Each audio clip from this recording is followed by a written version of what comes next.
मुंबई महापालिका निवडणुकीत भाजप सर्वाधिक जागा लढणार असल्याची माहिती मिळते, तर दुसरीकडे ठाण्यात शिवसेना मोठा भाऊ म्हणून सर्वाधिक जागांवर दावा करणार आहे, तर काही पालिका युती म्हणून तर काही स्वबळावर लढणार अशी माहिती वरिष्ठ सूत्रांनी दिली. मुंबई महापालिका निवडणुकीत 150हून जास्त जागा लढल्यास महायुतीला फायदा होण्याची चिन्ह आहे, तर ठाकरे बंधूंच्या युतीचा कोणताही परिणाम भाजपवर होणार नाही असं सर्वेचं निरीक्षण असल्याची माहिती सूत्रांनी दिली आहे. ठाकरे गट आणि मनसेच्या युतीबाबत आदित्य ठाकरेंनी एक सूचक वक्तव्य केलं. महाराष्ट्र हितासाठी कुणी सोबत येत असेल तर त्यांचं स्वागत आहे असं वक्तव्य आदित्य ठाकरेंनी केलं. आदित्य ठाकरेंच्या वक्तव्यावरून संजय शिरसाट यांनी टोला लगावलाय. उद्या ओवेसी आणि अबू आझमींनाही सोबत घेणार का असा सवाल त्यांनी आदित्य ठाकरेंना विचारलाय. पालिका निवडणुकीच्या मुद्द्यावरून आता राष्ट्रवादीचे नेते धर्मराव बाबा आत्राम यांनी भाष्य केलंय. पक्ष जो निर्णय घ्यायचा तो घेईल, मात्र आमच्या जिल्ह्यात परिस्थिती वेगळी आहे, याचा विचार करून आम्हाला पुढे जावं लागेल असं म्हणत आत्राम यांनी स्वबळाचा नारा दिलाय. मी स्वबळाची तयारी केली आहे असं वक्तव्य आत्राम यांनी केलं. सुधाकर बडगुजर यांची ठाकरेंच्या शिवसेनेतून हकालपट्टी करण्यात आली आहे. पक्षविरोधी कारवाई केल्यानं सुधाकर बडगुजर यांची हकालपट्टी केल्याची घोषणा करण्यात आली आहे. भाजपचे आमदार राणा पाटील यांच्यावर खासदार ओमराजे निंबाळकर यांनी टीका केली आहे. 2 हाणा पण मंत्री म्हणा अशी गत राणा पाटलांची झाली असं म्हणत त्यांनी हल्लाबोल केलाय. आगामी निवडणुकांच्या पार्श्वभूमीवर पुण्यात मनसे ऍक्टिव्ह मोडवर आली आहे. पुण्यातील शहर कार्यालयात मनसेच्या स्थानिक पदाधिकाऱ्यांनी बैठक पार पडली असून मनसे सर्व जागांवर निवडणूक लढण्याची शक्यता आहे. निधी वाटपावरून अजित पवारांनी परखड मत व्यक्त केलंय. निधी वाटपाच्या फाईलवर मी एकटा सही करत नाही, मुख्यमंत्री देवेंद्र फडणवीसही सही करतात असं विधान अजित पवारांनी केलं.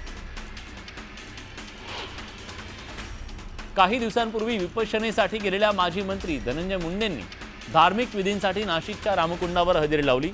यावेळी ते धार्मिक कार्यक्रमासाठी नाशकात आल्याची माहिती समोर आली. शरद पवारांविषयी केलेल्या वादग्रस्त वक्तव्यातून भाजपचे नेते आमदार गोपीचंद पडळकर यांना दिलासा मिळालाय. बारामती न्यायालयानं पडळकरांची निर्दोष मुक्तता केली आहे. हिंगोलीत शरद पवारांना मोठा धक्का बसणार आहे. माजी जिल्हा परिषद उपाध्यक्षांसह नगरपंचायत अध्यक्ष, नगरसेवकांसह शेकडो कार्यकर्ते अजित पवार यांच्या राष्ट्रवादीत प्रवेश करणार आहे. येत्या 8 जूनला अजित पवारांच्या उपस्थितीत पक्ष प्रवेश होणार आहे. प्रहार संघटनेचे अध्यक्ष बच्चू कडू 8 जूनपासून अमरावतीच्या गुरुकुंज मोझरी इथं बेमुदत अन्नत्याग आंदोलन करणार आहेत. शेतकऱ्यांची संपूर्ण कर्जमाफी करण्याचं, दिव्यांग आणि विधवा महिलांना 6000 मानधन मिळावं या मागणीसाठी बच्चू कडू आंदोलन करणार आहेत. आमदार सुरेश धस यांनी पोलीस अधिकारी सुपेकर यांच्यावर गंभीर आरोप केलाय. सुपेकरांनी जेलमधील आरोपींकडून 300 कोटी मागितल्याचा गंभीर आरोप सुरेश धस यांनी केलाय. सुरेश धस यांनी हगवणे कुटुंबावर हल्लाबोल केलाय. हगवणे बाहेर आले तर लोक त्यांना टोमॅटो आणि शेण मारतील, मात्र त्यांना काही होणार नाही. ते बाहेर आल्यावर त्यांच्यासाठी एक गाडी आणि कवट तयार ठेवा असा थेट आवाहन त्यांनी जाहीर कार्यक्रमातून केलं. वैष्णवी हगवणे प्रकरणातील सहआरोपी निलेश चव्हाणच्या अडचणी वाढणार आहेत. वारजे पोलीस निलेश चव्हाणचा ताबा मागणार आहेत. पुण्यातील वारजे पोलीस स्टेशनमध्ये निलेश चव्हाण विरोधात आर्म्स ॲक्टनुसार गुन्हा नोंदवण्यात आलाय. कसपटे कुटुंबियांना बंदुकीनं धमकावल्याच्या विरोधात पुण्यातील वारजे पोलीस स्टेशनमध्ये निलेश चव्हाण विरोधात गुन्हा नोंदवण्यात आला.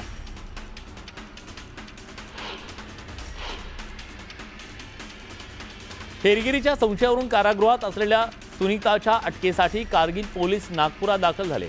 पोलीस सुनीताला अटक करून कारगिलला घेऊन जाणार आहे. तिथं तिच्या हेरगिरीच्या संशयावरून चौकशी करण्यात येणार आहे.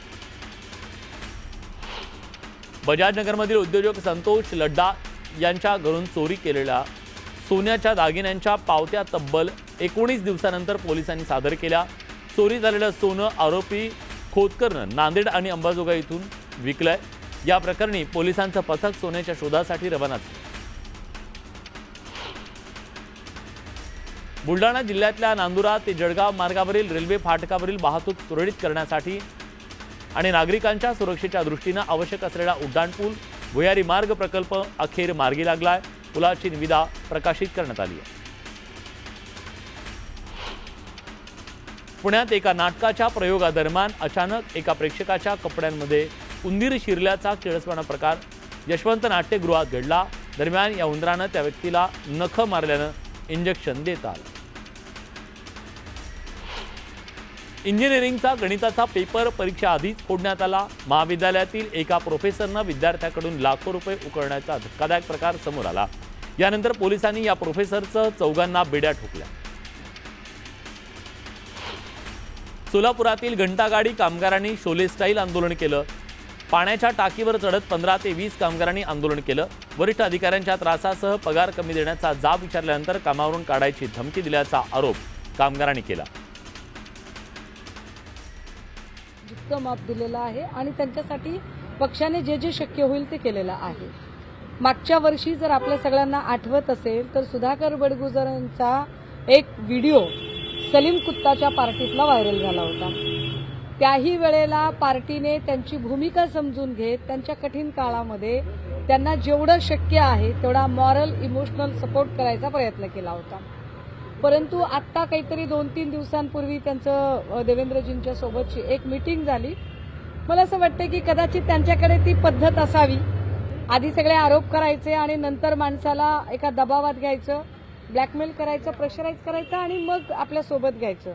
आता बडगुजरांचा काय निर्णय ठरला हे मला माहीत नाही अजून, परंतु मला निश्चितपणे असं वाटतंय की बडगुजरांच्या वर सलीम कुत्ता प्रकरणामध्ये आणि त्यांच्या मुलाची सुद्धा एक केस आहे, या सगळ्यांमध्ये कदाचित खूप जास्त प्रेशर वाढत असावं, ज्यामुळे त्यांना जाणीवपूर्वक कुणीतरी पक्षविरोधी कारवाया करायला सांगत असेल किंवा काही वेगळा निर्णय घ्यायला सांगत असेल आणि ह्याच सगळ्या गोष्टी संघटनेच्या निदर्शनास असल्यामुळे संघटनेतून त्यांच्यावरती ही एक शिस्तभंगाची कारवाई केलेली आहे।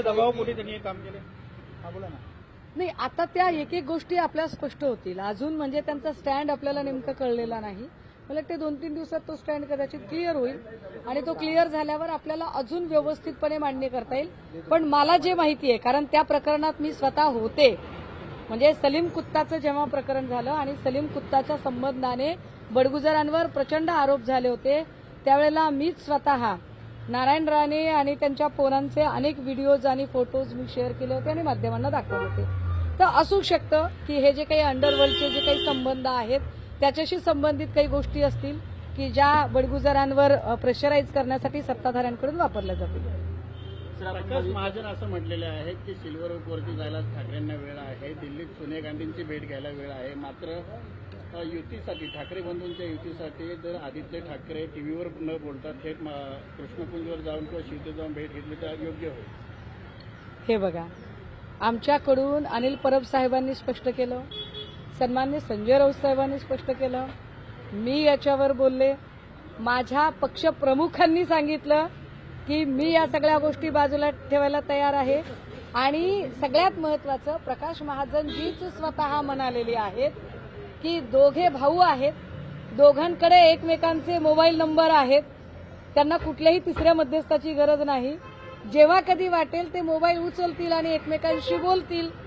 परंतु हे मनसेच्या लोकांकडून जे असे स्टेटमेंट येत आहेत ते अपेक्षित नाही आहेत आम्हाला, परंतु तरी सुद्धा म्हणजे अगदी आत्ता सुद्धा आमची जेव्हा चर्चा चालू होती तर मी असं म्हटलं की सर हे असं काहीतरी बाहेर चर्चा चालू आहे, तेव्हा ते सुद्धा म्हणाले की आपल्याला काही प्रॉब्लेम नाहीये, त्यांनी ठरवायचं आहे, ball is in their court. आता त्यांच्या कोर्टात चेंडू आहे, आम्ही आमच्याकडून आमची भूमिका स्पष्ट केलेली आहे। सो मला वाटतं की याचा निर्णय मनसे अध्यक्षांनी घ्यायचा आहे, पण मनसे अध्यक्षांनी म्हणजे पक्षप्रमुख श्रीमान राज ठाकरेजी यांनी बोलण्याच्या आधी त्यांच्याकडे जे ह्या सगळ्या जसे नॉइझी चर्चा होती ती थोडी टाळणं गरजेचं आहे। सर, शिवसेनेचे शिंदे यांच्या पदाधिकाऱ्यांची आणि मनसे यांच्या वारंवार बैठका होत आहेत, त्यांची युतीची चर्चा पुढे सरकली असं त्यांच्याकडनं सांगण्यात येतं। त्यांचं काय काय होतंय मला काही कळत नाहीये, कारण काल त्यांची एक बैठक सन्माननीय अजितदादांच्याही सोबत झालेली होती आणि अजितदादांच्या बैठकीमध्ये त्यांनी स्पष्टपणे आपली नाराजी व्यक्त केलेली आहे की दादा आम्हाला काही काम करू देत नाहीयेत किंवा दादा आम्हाला काही निधी देत नाहीयेत, अशाच कारणांवरून ते आधीही त्यांच्या रुसवे फुगवे चालू होते. त्यामुळे सध्या नेमकं शिंदेचं काय चाललंय किंवा शिंदेंना खिचगिंतीतही धरलं जातंय की नाही अशी शंका निर्माण व्हायला वाव आहे. कारण जिथे मनसेची चर्चा होतीये, रोज माध्यमांच्या सगळ्या लाईमलाईटमध्ये दादा आणि दादांचे लोक दिसत आहेत, तिथे शिंदे मात्र गायबच आहेत. आणि शिंदेची एखादी इक्कादुक्का बातमी आली तरी ती बातमी शिरसाटांचा प्रॉब्लेम काय झाला किंवा अजून कोणाचा प्रॉब्लेम काय झाला, या सगळ्या निगेटिव्ह बातम्या जास्त चालू आहेत. म्हणजे नेमकी शिंदेची चेपाचेपी सुरू झालेली आहे का भाजपाकडून, असं म्हणायला नक्की वाव आहे. स्थानिक स्वराज्य संस्थेच्या निवडणुका जवळ आहेत, कुठेतरी भारतीय जनता पक्ष हा कुठेतरी मोठा भाऊ आहे, त्याचबरोबर जो शिंदे गट आहे हा कुठेतरी लहान भाऊ असल्याचं बोललं जातंय, ते कमी जागा घेत असं बोललं जातंय. बीजेपी जास्त नाही, ते शिंदेंनी स्वतः आत्मचिंतन करावं. म्हणजे जे आनंद दिघे म्हणत होते एकनाथ कुठे आहे, एकनाथ कुठे आहे, तर कुठे आहे, कुठे आहे एकनाथ शिंदेची शिवसेना, हे एकनाथ शिंदेंनी स्वतःला विचारावं. म्हणजे जी भाजपा केव्हाही मुंबईच्या निवडणुका लागल्यानंतर भाजपा छोटा भाऊ शिवसेना मोठा भाऊ म्हणत होती, ती भाजपा आता डंके की चोट पर जर सांगत असेल की शिंदेची शिवसेना छोटा भाऊ आणि आम्ही मोठे भाऊ आहोत, तर मग शिंदेंनी खरंच बाळासाहेबांचा सन्मान वाढवला की घटवला. खरंच बाळासाहेबांचा तो जो बाणा आहे, तो बाणा शिंदे आणि शिंदेच्या लोकांच्या ठाई आहे का, हेही विचार करायला वाव आहे.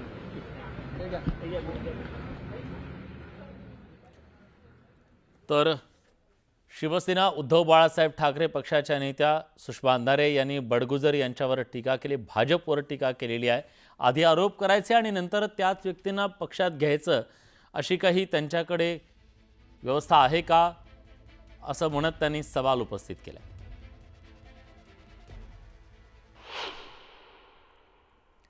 नानासाहेब देशमुख कृषी संजीवनी योजनेत जीएसटीची बनावट बिलं जोडून कोट्यवधींची फसवणूक केल्याचा आरोप करण्यात आलाय. या प्रकरणी जीएसटी विभागाच्या कार्यालयासमोर आंदोलन करण्यात आलं. ठाकरे गटानं नागपूर पालिकेवर जनआक्रोश मोर्चा काढला. नगरविकास मंत्री एकनाथ शिंदे नागपूरला सावत्र भूमिका देत असल्याचा आरोप करण्यात आला. तसंच अडकलेली फायरमन भरती बेरोजगारी विरोधात उभाठानं मोर्चा काढला. लोणावळ्यात गोवंशांना भूल देऊन पळवून नेण्याच्या कसायांचा प्रयत्न फसला. गोरक्षकांच्या सतर्कतेमुळे 3 गोवंशांना जीवनदान मिळालं. लोणावळ्यात दिवसेंदिवस वाढत जाणाऱ्या चोरीच्या घटनांमुळे संतप्त झालेल्या लोणावळेकरांनी पोलीस ठाण्याला घेराव घालत पोलिसांना जाब विचारला. चोरट्यांचा बंदोबस्त कधी करणार असा सवाल त्यांनी विचारलाय. पुण्यात ॲग्रो हॅकेथॉन भरवण्यात आलं. त्यासाठी मावळ तालुक्यातून 100 शेतकऱ्यांची निवड करण्यात आली. या शेतकऱ्यांनी शेतीविषयीची नाविन्यपूर्ण माहिती आत्मसात केली. मावळमधील तळेगाव दाभाडे इथं पाणीपुरवठा पुढील 2 दिवसांसाठी बंद राहणार आहे. जलशुद्धीकरण केंद्रातली देखभाल दुरुस्तीच्या कामासाठी पाणीपुरवठा बंद राहणार आहे. नागरिकांनी पाणी जपून वापरण्याचं आवाहन करण्यात आलं. लोणावळ्यातल्या वाढती वाहतूक कोंडी ही स्थानिक नागरिकांसह पर्यटकांसाठी डोकेदुखी ठरली आहे. पावसात पूर्णपणे सुरू झाला नसताना सुद्धा वाहतूक कोंडीचा सामना करावा लागतोय. त्यामुळे शरद पवार गट आक्रमक झालाय. वाहतूक कोंडी दूर न केल्यास रास्ता रोको करण्याचा इशारा देण्यात आला.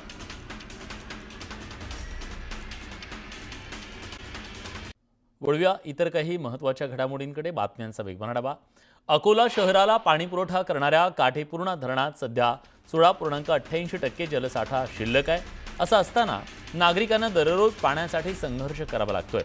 अनेक तांत्रिक कारणांमुळे पाणीपुरवठा अनियमित झाल्यानं नागरिकांमध्ये असंतोषाचं वातावरण. लोकमान्य टिळक टर्मिनल्स दानापूर एक्सप्रेसमधून एक गर्भवती महिला प्रवास करत होती. यावेळी अचानक तिला त्रास जाणवू लागला.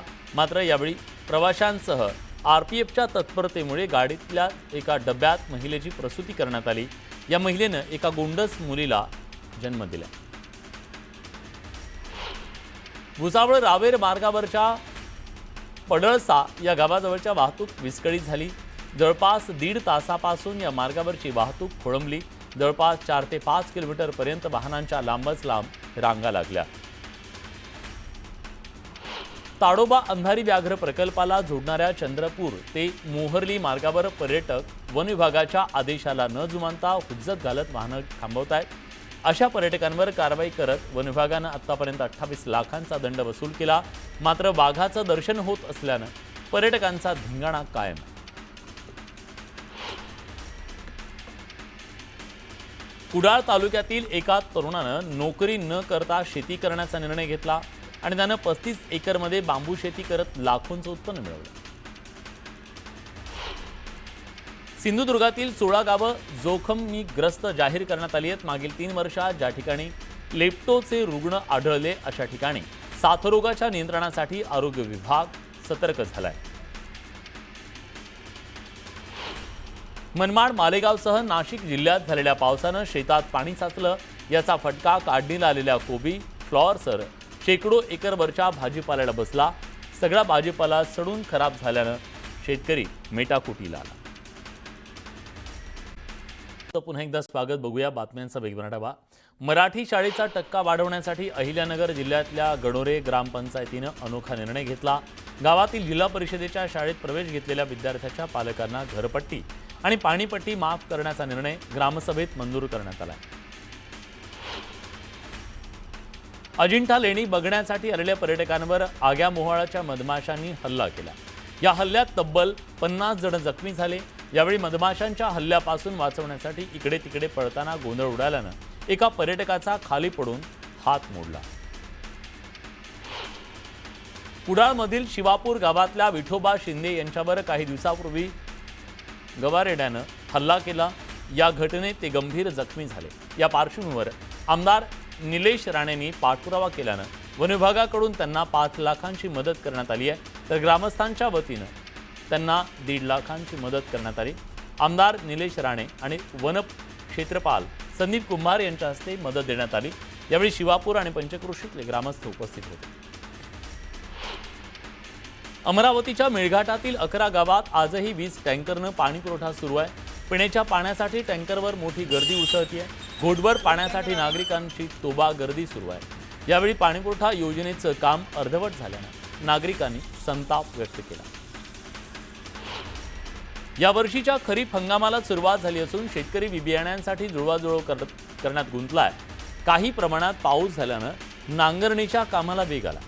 मात्र यावर्षी मागील वर्षीपेक्षा बियाण्यांच्या किमतीत 10% वाढ झाल्यानं शेतकऱ्यांचं आर्थिक गणित कोलमडलं। पुरंदर इथल्या नियोजित विमानतळासाठी भूसंपादनाची प्रक्रिया सुरू आहे। त्या पार्श्वभूमीवर इथल्या शेतकऱ्यांना एकरी 10 कोटींचा मोबदला मिळावा अशी मागणी स्थानिक शेतकऱ्यांनी केली। यासाठी त्यांनी जिल्हाधिकाऱ्यांची भेट घेतली।